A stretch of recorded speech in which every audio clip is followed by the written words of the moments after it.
Eu quero inicialmente começar dizendo da minha alegria de estar aqui, já pedindo desculpas por esse. Eu sempre digo aos amigos, eu sou um cara muito presencial, muito assim, gosto de uma certa empatia com o auditório e com aqueles que estão ali a meu lado, presentes. E nessa oportunidade aqui, de cara, eu tenho aí os amigos César Barros Leal e Heráclito. Então, assim, queria muito dar um abraço grande em cada um, mas segue um abraço virtual, que é o que o momento vai nos permitindo, né? Então, assim, eu vou logo pedindo desculpas se eu não tiver tão craque aqui, ou se eu não conseguir. Eu já estou vendo na tela que as minhas mãos já estão aqui na frente. Então, assim, o meu hábito de falar com as mãos, já estou vendo que vai tomar conta aqui da câmera. Então, enfim, mas eu tenho que registrar, agradecer a Messi também pelo convite, ela que foi aí porta-voz e nesses últimos dias estava aí comigo passando aí o modo de uso daqui do aplicativo enfim, agradecer, ela foi porta-voz do convite juntamente com o César, mas a palavra inicial, sem dúvida, vai aí para as instituições, para a escola, para o C3, que com o evento aqui estão mostrando uma coisa que a gente precisa muito para o momento, que é o poder de adaptação. E aí eu já vou calhando um pouco o nosso tema. Realmente o momento é muito complicado. O César já se antecipou em dizer das minhas escusas prévias, não vou poder ficar até o final, às 9 horas, aí como era o combinado, porque realmente nós estamos no meio dessa pandemia e, coincidentemente, hoje foi um dia muito intenso, tem sido um dia intenso por força do anúncio de novas medidas relacionadas com o enfrentamento da pandemia, medidas que buscam o início, vamos dizer assim, o início da transição, da fase de transição para o restabelecimento das atividades econômicas, né? Essa pandemia nos faz sofrer muito em vários capítulos e assim a gente tem procurado com muita técnica, com muita cientificidade enfrentando isso. Então, no momento de hoje, por exemplo, nós estamos lidando com um trabalho técnico feito por uma equipe econômica, feito em diálogo com a sociedade civil, com os empreendedores, as pessoas que lidam com o lado econômico da sociedade, todo esse plano que já foi divulgado, vocês devem ter visto uma coletiva que saiu na imprensa hoje por volta do meio-dia, 1 da tarde, todo esse plano, evidentemente, tem que ir para o formato jurídico, e é exatamente aí onde nós somos demandados e vamos para a prancha de desenho e vamos colocar tudo isso. Então, as minhas desculpas, o Sérgio já foi porta-voz, o dia de hoje não está muito fácil, como não tem sido fácil os últimos dias, né? Mas, enfim, é uma alegria muito grande estar aqui, poder conversar, bater um papo rápido acerca desse tema aí da tutela provisória e da sua fonte constitucional. Eu gosto do tema da tutela provisória por vários aspectos. Um deles tem muitos aspectos, alguns doutrinários, mas um deles, sem dúvida, é de aspecto prático. Ou seja, a tutela provisória é um tema extremamente útil e necessário num contexto de normalidade, e você pode imaginar o quanto tutelas provisórias são úteis nesse contexto atual, desse estado de exceção que nós estamos vivendo, nesse momento de exceção, de excepcionalidade, em que a gente tem que lidar com esse momento da pandemia, e isso gera uma grande instabilidade nas relações, isso gera necessidade de correr, muitas vezes, rapidamente ao judiciário e rapidamente receber alguma resposta do judiciário capaz de acautelar situações, capaz de adiantar efeitos, enfim, é capaz de afastar sinais maléficos que o tempo pudesse acarretar sobre o processo. Então, a escolha do tema é proposital, além de ser um tema que, como eu disse, naturalmente me atrai, porque esse problema com o tempo do processo é um problema ancestral, é um problema antiquíssimo, né? Há muito se escreve sobre o dilema do tempo versus processo, e há muito se combate isso, não é? Ou seja, seja num plano normativo, com a criação e disciplinas de técnicas sumaríssimas, de emprego de cognição sumária, de liminares, seja num plano factual, que nós temos hoje em dia, plantões, mutirões, né? Uma tentativa de fazer uma gestão judiciária para dar um processo que traga resultado apto, útil, efetivo. Então, assim, esse é um dilema extremamente desafiador e as tutelas provisórias aparecem como uma resposta a isso. É uma resposta que está no plano da lei federal, do CPC, como vocês sabem, eu vou recapitular isso rapidamente daqui a pouco, né? Mas sem dúvida, como qualquer tema de processo, a ligação é muito fácil, como qualquer tema de processo, ela tem um link constitucional obrigatório, né? Então, é por aí que nós vamos fazer o gancho da nossa conversa, do nosso bate-papo aqui hoje. Então, já entrando exatamente nesse tema, vamos falar, portanto, de Constituição, processo e tutela provisória, ou seja, vamos tentar fazer o entrelaçamento, o entrelaçamento dos três conceitos, né? Então, assim, a relação entre processo e Constituição, ela é muito clara, muito nítida. Quando eu estava hoje tentando arranjar um tempinho para organizar aqui as ideias, em vez de ler as coisas mais recentes, eu fui pegar uns escritos da década de 70, da Ada Pellegrini e do Frederico Marx, a primeira mais conhecida de alguns aqui, o outro que eu citei, talvez alguns aqui nem tenham lido, mas eram autores aí dos anos 60, 70, tá? Que naquele começo ali, naquela década, se esforçavam tremendamente, escreviam, argumentavam, contextualizavam, gastavam páginas e páginas para dizer que processo tinha uma relação clara com a Constituição. Então, havia um esforço enorme para tentar justificar esse elo, essa relação de processo com Constituição. Ao passo que, se você pega os escritos de uma fase mais moderna, mais recente, as pessoas muito facilmente veem essa relação. Não só pelo fato de que direito processual, é ramo do direito público, e aí, portanto, nos leva fácil ao tronco constitucional, mas por uma série de aspectos. Ou seja, o processo, como vocês sabem, o processo ele realiza direitos. Então, se a Constituição assegura processo, ao mesmo tempo, o processo assegura a Constituição.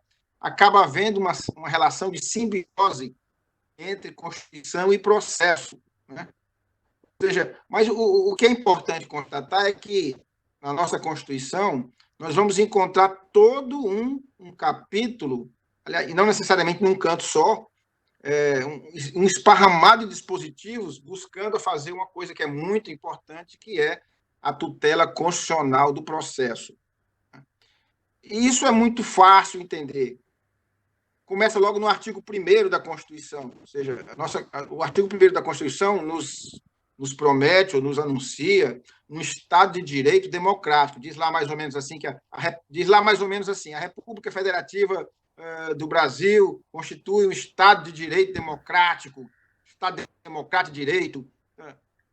Essa afirmação, apesar de parecer um pouco retórica, assim, invocativa, etc., ela tem repercussões seríssimas. Ou seja, afirmar que estamos num Estado de Direito é algo muito sério. Ou seja, o Estado de Direito é um Estado que se afirma, se legitima, onde os seus agentes se justificam pela lei, a partir da lei.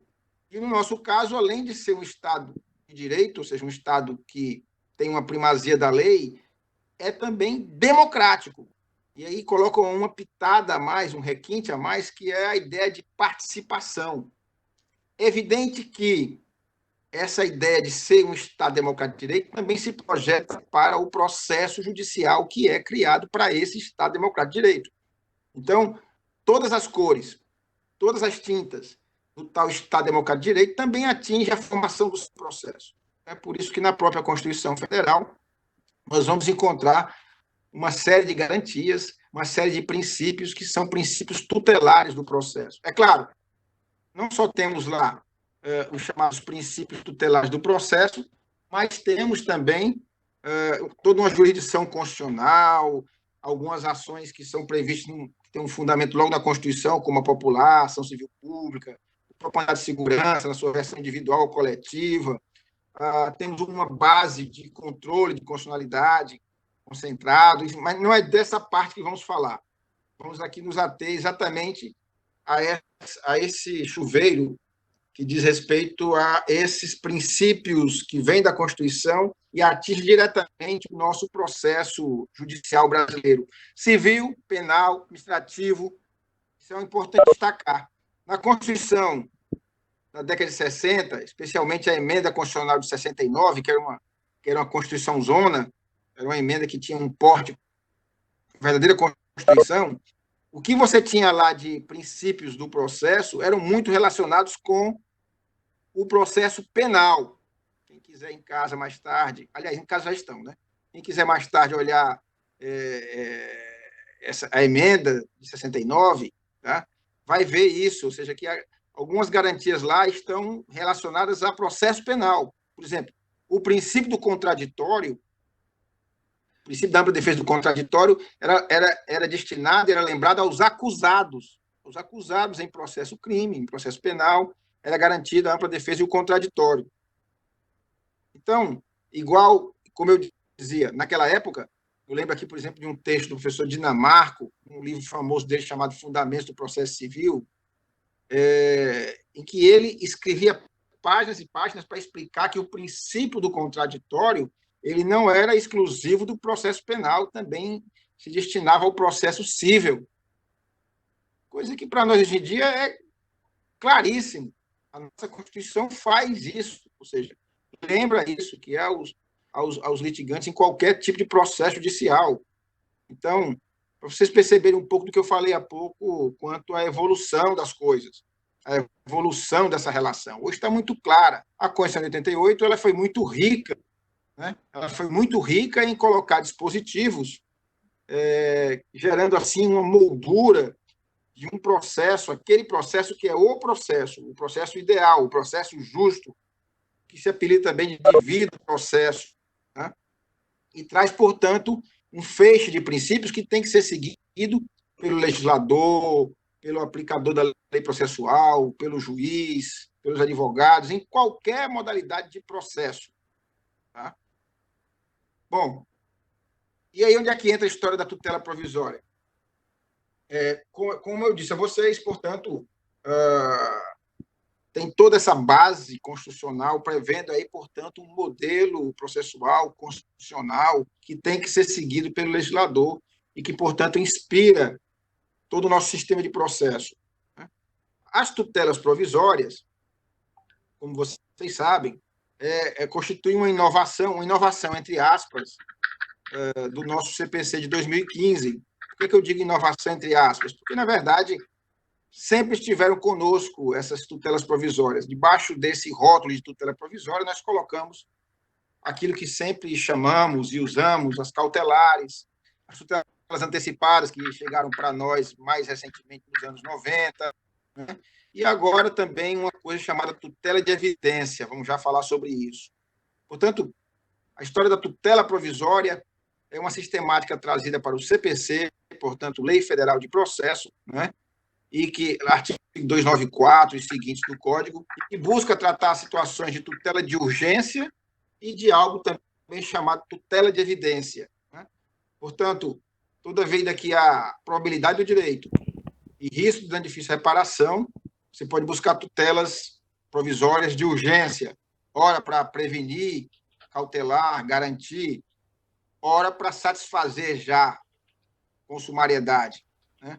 E ao lado dessas tutelas de urgência, existe a tutela de evidência, onde não há que se verificar ou se indicar perigo in mora e você, com base num elevadíssimo grau de probabilidade, que às vezes decorre de prova documental, prova pré-constituída, somado a algum precedente que já existe do judiciário, a combinação disso dentre outras hipóteses, pode levar a um deferimento imediato do magistrado de um provimento que vai, de maneira imediata, deixar a parte usufruir de efeitos benéficos no curso do processo, só pelo fato do direito ser daqueles que salta aos olhos, ou seja, o fator evidência funciona como um fator determinante para a concessão desse tipo de provimento.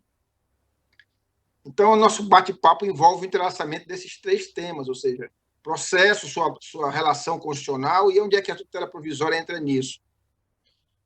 E vamos, então. Sem dúvida, o primeiro dispositivo aí do plano constitucional que vai nos trazer, vai nos remeter a esse fundamento das tutelas provisórias é o próprio artigo 5º, inciso 35 da Constituição, que vai dizer lá, assim, mais ou menos, a lei não exclui da apreciação do Poder Judiciário lesão ou ameaça de direito. Dizem que esse dispositivo tem alguns apelidos de forma diferente. O constitucionalista normalmente costuma chamar esse dispositivo de garantia da inafastabilidade do controle jurisdicional. O processualista já chama ou apelida isso de garantia do acesso à jurisdição. Enfim, vocês vão encontrar na doutrina, dependendo muito da formação do autor, terminologias diferentes para essa garantia que está aí. Mas, basicamente, o pessoal foca muito no acesso, ou seja, o inciso 35 do artigo 5º estaria garantindo o acesso à jurisdição. E essa ideia do acesso, às vezes, traz muito à nossa cabeça a ideia de poder bater a porta e adentrar. Tem muito a ver, vão lembrar muito do exercício do poder de ação, que inaugura o processo, inaugura a atividade, quebra a inércia da jurisdição. Mas, na verdade, é importante ver que esse princípio assegura não é só o acesso, ou seja, não é só o adentrar ao judiciário, não. Ele assegura também o estar lá. Ou seja, o mais importante desse princípio aí é que ele está te garantindo o acesso a um processo inteiro, com garantias mínimas, garantias de um tratamento econômico rápido, efetivo, útil, sem dilações indevidas, com contraditório, com publicidade, com motivação das decisões, ou seja, na verdade, que esse inciso te garante é o acesso ao kit completo, não só ao poder formal de ação. Né? Então, não há garantia de que você vá ganhar, não há garantia de que você vá ter o reconhecimento do direito, mas a garantia de que você, enquanto estiver lá brigando por esse direito, vai ter um tratamento eco, e isso está garantido. Isso é prometido pela Constituição. Né? Observem que, aí vamos aproveitar e ir repuxando para o código um pouco. O nosso CPC de 2015, que tem a base é a lei federal que traz aí a base das tutelas provisórias. Vejam o artigo 1º do nosso CPC atual. Né?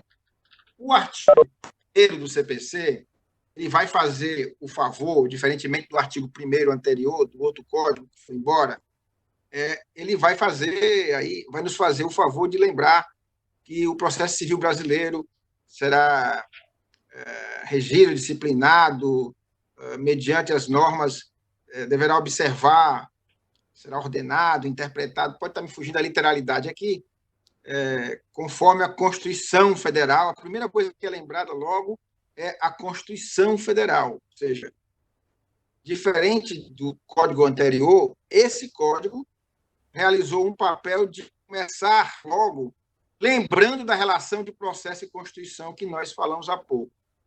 E, na sequência, nos demais dispositivos, eu vou mandar vocês logo para o terceiro, ele vai seguir lembrando todos esses outros princípios, subprincípios do devido processo que eu mencionei para vocês. Né? Então, assim, esse código, já no artigo 1º, ele cumpre o papel de lembrar essa proximidade absurda que existe de processo e Constituição. A parte geral do código inaugura, portanto, uma das linhas fortes desse código, que é a ratificação, o reforço, o relembrar da aproximação do processo com a Constituição. Vocês poderiam argumentar que todo esse capítulo inicial do Código poderia ser desnecessário. E, sob o ponto de vista real, duro, aí, seria. Na verdade, se eu não tivesse o artigo 1º, por exemplo, nem de longe um bom intérprete poderia esquecer que as normas do Código teriam que ser aplicadas, lembrando, acima de tudo, da Constituição. Se eu não tivesse o artigo 3º escrito, vão ao artigo 3º, a garantia do acesso à jurisdição não estaria afastada do sistema. E assim por diante, o artigo 9º, que fala do contraditório, o artigo 11 fala da duração razoável do processo, eu não estou me equivocando, enfim. Então, existe, na verdade, várias normas colocadas no CPC que vêm com a ideia de ratificar aquilo que está na Constituição. Talvez nós mereçamos isso mesmo, porque, infelizmente, o povo brasileiro tem a mania de desprezar o olhar para o que é mais importante, que é a Constituição, e saber prestar mais atenção na lei federal, no Código, ou talvez até na portaria do diretor do fórum, mas não olha para a Constituição. Né? Isso é um mal aí bem brasileiro. Mas, enfim, um dos vetores do novo CPC foi teleportar para esse plano da lei federal essas garantias que já integravam muito o modelo constitucional de processo brasileiro. Então, assim, o artigo 1º cumpre um papel, portanto, de funcionar como uma espécie de grande sinal amarelo, chamando a atenção do intérprete para fazer sempre uma interpretação da lei processual conforme a Constituição. Não esquecer, não se afastar da Constituição. Tá? Como eu disse, o artigo 3º cumpre esse papel também. Observe a redação do artigo 3º, ela é muito parecida com a redação do inciso 35 do artigo 5º, que nós acabamos de ler, ou lembrar aqui. Né? É muito parecida. Inclusive, o artigo 1º vem para lembrar a ideia de que a arbitragem é permitida. Acho que logo no parágrafo 1º, após a regra do caput, no parágrafo 1º lembra que a arbitragem é permitida, enfim. Aqui a gente para lembrar o que a Constituição atual faz. Ou seja, a redação atual diz: a lei não excluirá da apreciação do Poder Judiciário lesão ou ameaça de direito. Então, está muito clara a previsão da tutela de urgência nesse dispositivo. Tá? Ele é extremamente superior ao velho inciso do artigo, se eu não estou errando, o 153 da emenda número 1 de 69, que dizia lá que a lei não excluiria da apreciação do Poder Judiciário lesão a direito individual. Observe como a redação anterior deixava a desejar em relação à tutela também da ameaça ao direito, deixava a desejar também a tutela de direitos que não fossem individuais, ou seja, não prestigiavam os direitos meta-individuais, como a Constituição de 88 fez. Então, portanto, esse inciso é superior. A previsão da arbitragem, que o Código repete, naturalmente é uma tentativa de dar, no plano federal, uma resposta à antiga questão se a lei da arbitragem excluía ou não da apreciação do Poder Judiciário a lei da arbitragem, a lei 9.307, dos anos 90, se ela feria a Constituição porque estaria negando a parte que pactuou, que assinou a Convenção Arbitral, estaria negando a ela o acesso à jurisdição do Poder Judiciário. Nós sabemos que não há inconstitucionalidade nessa norma. Na verdade, como o direito que é tratado na arbitragem de natureza disponível, a parte pode dispor sobre o direito e sobre a ação que tutela esse direito. Então, se ela resolve não ir ao judiciário e resolve levar seu problema ao árbitro, não há problema quanto a isso. Interessante lembrar em relação ao nosso tema, das tutelas provisórias, porque essa previsão da arbitragem, ela contempla também a possibilidade de você precisar, no processo arbitral, de tutelas provisórias. Né? E havia uma questão no passado, como é que vai ser isso? Eu vou pedir tutela provisória ao árbitro, mas o árbitro não tem poderes de força. Como é que ele vai decretar, por exemplo, um arresto? Eu vou poder pedir um arresto ao árbitro? Não, não posso. Eu tenho que pedir ao juiz, o árbitro só vai receber o resultado desse arresto. Enfim, havia uma discussão aí de um pouco de partição de competência sobre a quem eu pediria o arresto e quem executaria o arresto. Executar o arresto, sem dúvida, tem que ser o judiciário, porque o árbitro não tem poderes de força, mas pedir e a decretação do arresto, medida cautelar, tutela provisória cautelar, é sem dúvida feita perante o árbitro. É o árbitro que deve decidir acerca da concessão dessa tutela provisória. A decisão cabe a ele. A aplicação da medida deve ser perante o judiciário. Tá? Na sequência, então, assim, muito claro, portanto, que se a ideia é garantir que a parte que a parte possa ter um processo onde ela leve o direito lesionado ou evite a lesão desse direito, está muito claro que tutelas preventivas, tutelas de urgência são chanceladas pelo sistema. Né? Uma outra coisa, duração razoável do processo.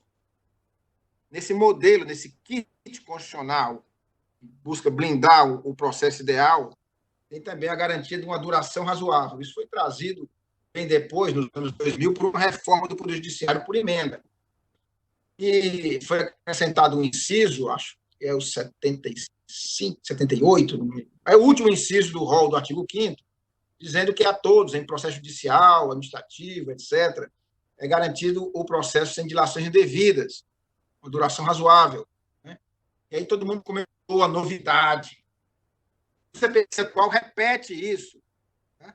O CPC atual fala no seu texto, acho que é... eu anotei aqui, acho que é o artigo 4º, depois vocês conferem aí, uma duração razoável para o processo. Então, o CPC atual repete essa garantia. Aliás, se vocês forem ler o anteprojeto, a exposição de motivos do anteprojeto do atual CPC, vão ver em mais de um parágrafo a menção pela Comissão de Notáveis, a ideia de que se buscava ao máximo segurar a duração razoável do processo. Segurar a duração razoável do processo. Então, vamos lá. Primeiro, isso não é novo. Primeiro que querer que o processo tenha uma duração razoável, isso é um querer lógico, isso é natural, isso é antigo. Né? Um dia desses, eu fui ler a exposição de motivos do CPC de 39, parecia que eu estava lendo um texto atual aí sobre acesso à justiça. O legislador daquela época preocupado com a demora exagerada dos processos, etc., que precisava reformar o código e tudo mais, enfim. Então, esse tema é antigo e o combate a essa dilação indevida, a dilação não razoável do processo, demoras intoleráveis para o processo, esse combate é antigo, tanto no plano infraconstitucional, ou seja, o sistema sempre se preocupou com isso, seja quando, nos anos 70, por toda a década de 80, 90, você tinha, por exemplo, poderes dados ao juiz para que ele agisse, velando pela rápida solução do litígio, você tinha, por exemplo, procedimento sumaríssimo, você, nos anos 80, 90, vieram juizados de pequenas causas, depois juizados especiais, enfim. Sempre houve uma preocupação do sistema em garantir essa duração razoável do processo. Depois o Brasil subscreve o Pacto de São José da Costa Rica, e uma das coisas garantidas no pacto era isso.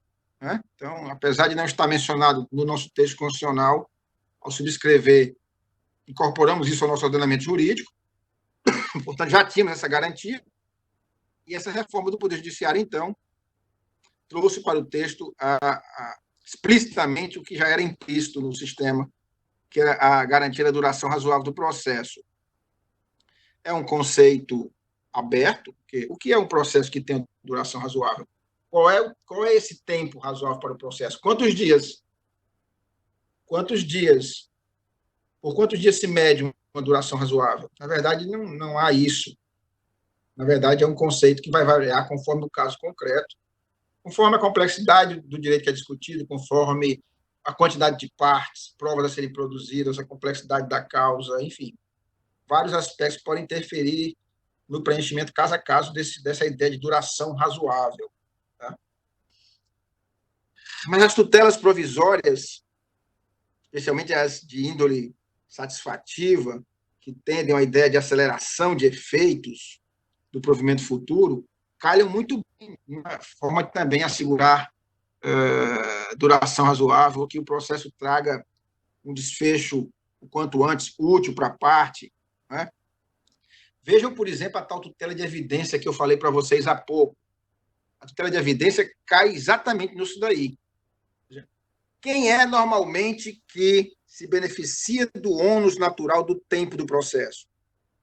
Porque o processo ele tem um tempo que é natural, o tempo que ele precisa para nascer, se desenvolver, chegar a um resultado.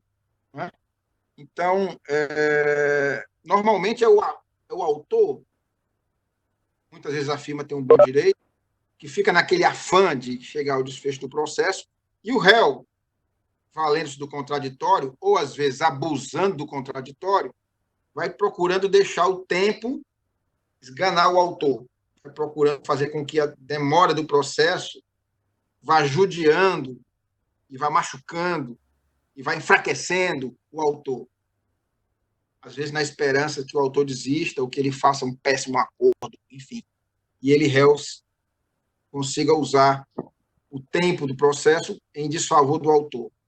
A tutela de evidência ajuda a reequilibrar as coisas e ajuda a inverter, de certa forma, o ônus aí do jogo.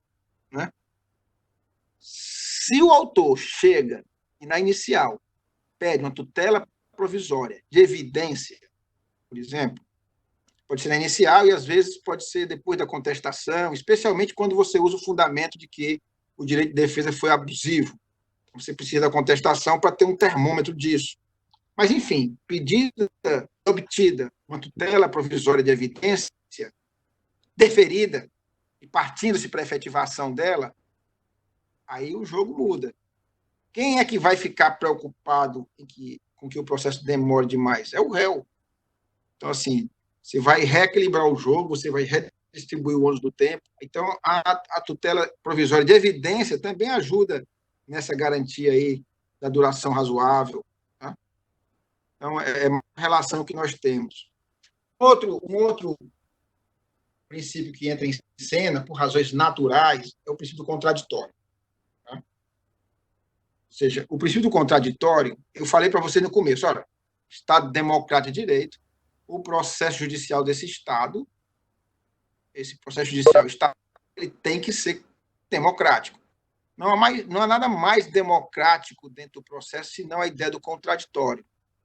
O contraditório ele é essencialmente participação, ou seja, toda a dinâmica processual, todo o desenvolvimento processual, toda a marcha processual acontece para que seja garantida às partes, tá?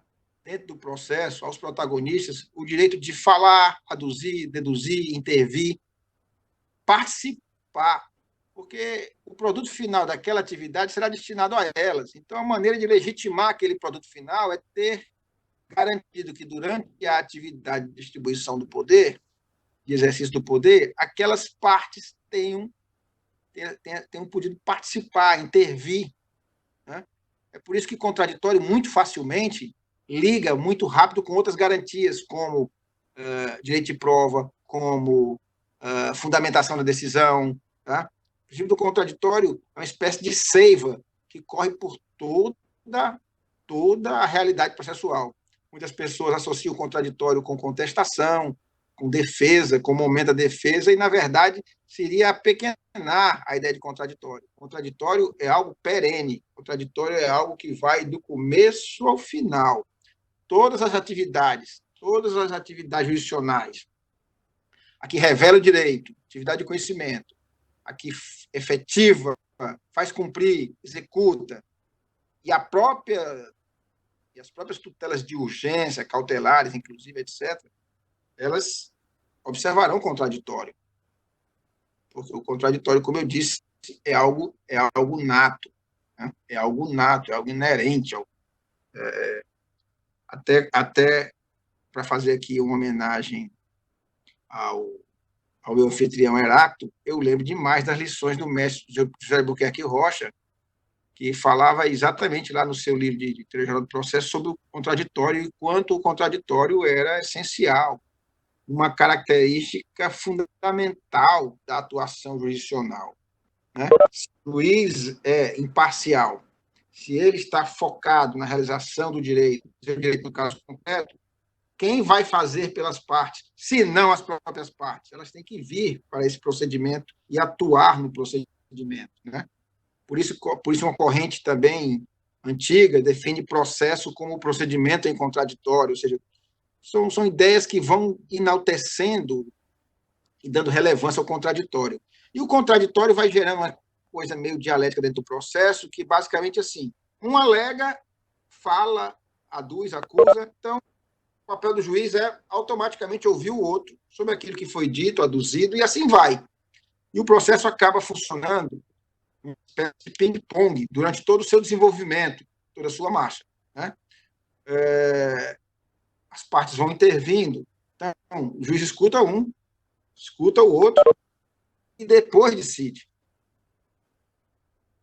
Quando você está tratando de cautelar, vamos imaginar que, por exemplo, uma cautelar, pegar um tema bem sensível, família. Então, por exemplo, numa briga de casal, ou num divórcio litigiosíssimo, etc., aí um dos cônjuges pega as crianças e vai querer ir para o exterior, vai fugir com os filhos. O outro, que não quer perder a guarda ou a visita, ou, enfim, a chance da convivência com os filhos, corre ao juiz e pede uma tutela provisória, cautelar, de busca e apreensão dos menores, dos incapazes, né? Veja bem, se fosse valer o ping-pong natural, ou seja, se fosse valer a dialeticidade tranquila, né, aquela normal, regular que nós teríamos, quando o juiz fosse ouvir o outro lado e saber do outro lado, para depois decidir, é bem possível que o outro lado, a parte requerida, já tivesse pego as crianças e pego o seu voo para o exterior e dificilmente a medida de reaver as crianças, de garantir a guarda das crianças, teria utilidade. Seria tarde demais. Então, em situações como tal, o contraditório é afastado e é buscado primeiro a efetividade da providência, certo? Então, assim, é muito comum em sede de tutelas provisórias haver a concessão de tutela em liminar sem ouvir da parte contrária. Hoje você tem, o legislador atual do Código se preocupou em colocar lá um artiguinho dizendo dessa possibilidade do contraditório ser afastado nessas situações. Na verdade, é uma norma que só explicita o que é de conhecimento absolutamente de todos. Aí, de novo, aqui eu invoco a professora Ada Grinover. Ela tinha uma obra interessante que era o comentário dos anos 70, obra de 74, por aí, em que ela comentava o recente código chegado. Era mais ou menos o novo CPC, à luz dos princípios constitucionais, enfim, alguma coisa assim. O novo CPC, lê-se, o novo CPC de 73, que chegava, então. E aí ela enfrentava exatamente essas previsões, as previsões que já existiam no Código de várias liminares, cautelares, algumas de natureza satisfativa, como as possessórias, etc., que eram passíveis de concessão sem ouvir da parte contrária. Portanto, o contraditório ficava para depois, a perfectibilização dele, ou seja, dava-se a providência, efetivava-se a providência e depois você assegurava conhecimento e possibilidade de reação à parte. Portanto, o contraditório ele não era anulado nas situações, o contraditório era postergado, ele apenas era diferido. Né? Uma última observação aqui em relação à motivação das decisões. Vamos lá. Tem o artigo 298 do CPC que fala que toda decisão que der a tutela provisória, que deferi-la, modificá-la, revogá-la, tem que ser fundamentada, clara quanto aos fundamentos, etc. É um dispositivo essencialmente óbvio, porque nós sabemos que tem o artigo 93, inciso 9 da Constituição, artigo 93 da Constituição, seu inciso 9, que prevê que todas as decisões do Poder Judiciário são fundamentadas. Né? Então, assim, para que esse artigo em relação às tutelas provisórias? Existe uma razão histórica para ele. Esse dispositivo nasceu nos anos 90, junto com a tutela antecipada, era um dos parágrafos do velho artigo 273 do Código. Na época, o legislador, de certa forma, preocupado com a tutela antecipada e sabendo como é que, normalmente, alguns magistrados deferiam cautelares, sem a maior fundamentação, se preocupou em dizer claramente, explicitamente, quanto à tutela provisória antecipada, que o juiz tinha que fundamentar, tinha que dizer com clareza e precisão quais eram os fundamentos da concessão.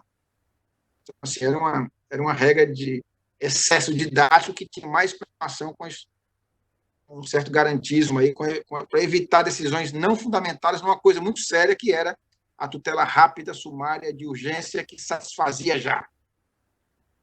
O dispositivo ficou no atual Código, referindo-se às duas tutelas, aliás, referindo-se às tutelas provisórias em geral.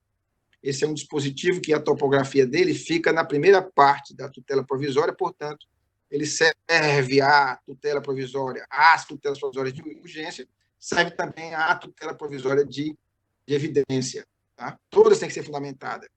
E hoje há algo mais, que foi uma tentativa didática do legislador de pegar o artigo 489 e fazer um parágrafo dizendo quando é que uma decisão não está fundamentada, que, ao contrário do senso, faz você extrair como é que ela deve ser fundamentada ou quando é que ela está devidamente fundamentada.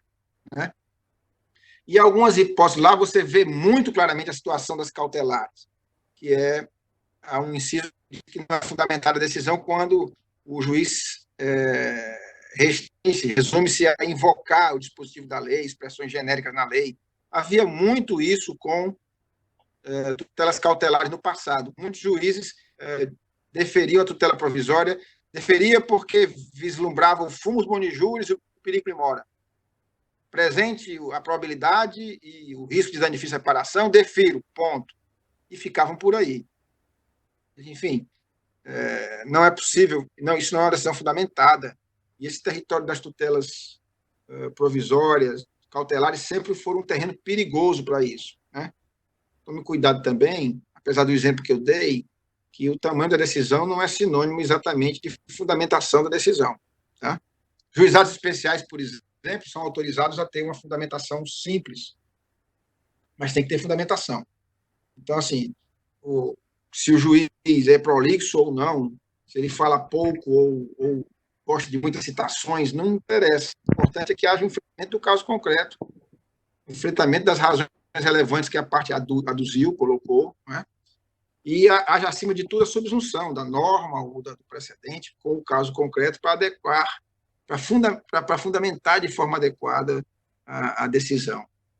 Veja, eu corri um pouco, porque eu vi o adiantado da hora, tem muita coisa para falar. Na verdade, quando você resolve fazer esse viés constitucional, abrem-se coisas e mais coisas.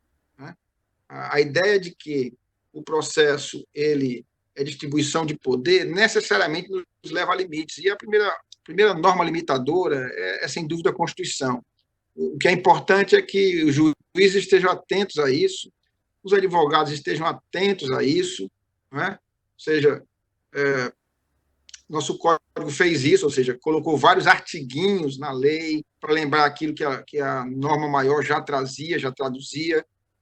Mas, enfim, se for para abonar, se for para reproduzir, se for para ajudar, que seja assim e que nós cuidemos aí de fazer realmente a interpretação e a aplicação adequada dos institutos do processo civil ao plano real.